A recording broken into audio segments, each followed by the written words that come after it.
When we want to measure something, like the height of this chair, we have many choices as to the units we would like to use. We could use feet, or inches, or miles, rods, fathoms, furlongs, meters, millimeters, kilometers. In fact, we could measure the height of this chair in all of those units. While the numeric measurements would be different, the value of the quantities would all have to be exactly the same. They're all the height of the same chair. In science, we often find ourselves having to convert measurements done in one system of units into another system. The process of unit conversion is based on three simple rules that you all learned in elementary school. The first rule is that the units are not a decoration on a number, but an actual part of the number. Consider this statement. Clearly it is false. However, if I add some appropriate units to each side, it becomes true.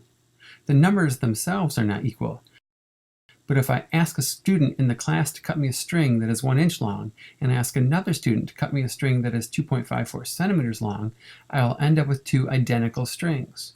The fact that they match is what the equal sign represents. You all know that if you divide a number by itself, you get 1. In elementary school, they say a number goes into itself once. That's because the numerator and the denominator are identical. The same is true of measured quantities and ideas. Consider this fraction. The numerator and denominator represent the same idea. They are identical. This fraction is equal to 1. I like to call it a version of 1. 1 is an interesting number. It's the identity element for multiplication. That means that when you multiply something by 1, nothing changes. In fact, you can multiply by 1 as many times as you like, and nothing will ever change. None of these ideas are new, but by using them together, we can perform unit conversion problems with ease. The general process is to begin with a quantity in some units and multiply that quantity by versions of 1 that will help you get rid of the undesirable units and replace them with ones you want. These versions of 1s will always be written as fractions. Here's a quick example. Let's figure out how many seconds there are in 4 months. We shall write the 4 months first. Next to it, we will leave space to put in a bunch of versions of 1. I find it helpful to write out the units that you want when you are done on the other side of the equation right away to help you make decisions about your fractions. Again, I want to change 4 months into seconds. I don't want the month unit. To get rid of it, I can put it on the bottom in the first fraction. To make this a version of 1, I have to put a value on top that's equal to 1 month. I've got choices. 2 fortnights, 4 weeks, 30 days. I'll use 30 days. I don't want days in my final answer. 1 day goes in the bottom of the next fraction. To make this fraction 1, I need to think of a numerator that's equal to a day. 24 hours will work just fine. Of course, I don't want hours in my answer either. They go on the bottom of the next one. There's 60 minutes in 1 hour. I made a 1. I still don't want these minutes either. One more time. Minutes go on the bottom, 60 seconds on top. There now. Watch what happens. Every number has units on it. However, most of the units on top get canceled by the units on the bottom. When we're all done, the only units left are seconds, and they're on top. The last step is just arithmetic. 4 times 30 times 24 times 60 times 60. And that tells me that there are 10,386,000 seconds in 4 months. Let's see this again. I'm 6 feet tall. How many centimeters is that?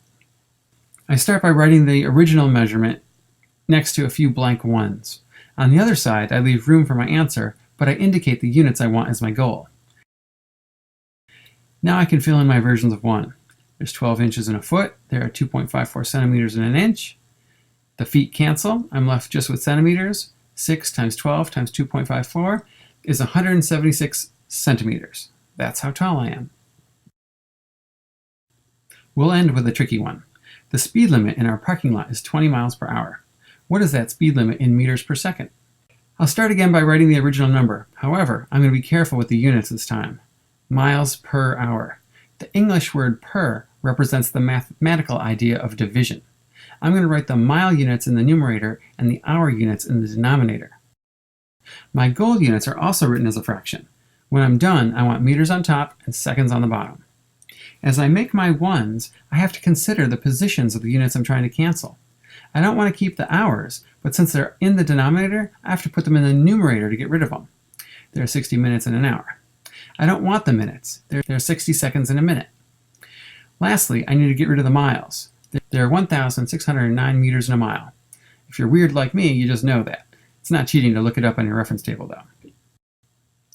Anyway, notice again that all the undesirable units cancel, and we find, after we do our arithmetic, that 20 miles per hour is equivalent to 9 meters per second. Incidentally, the second page of your reference table is full of basic little unit conversions facts. Any value on this sheet that's equal to any other value can be written as a fraction to form a version of 1.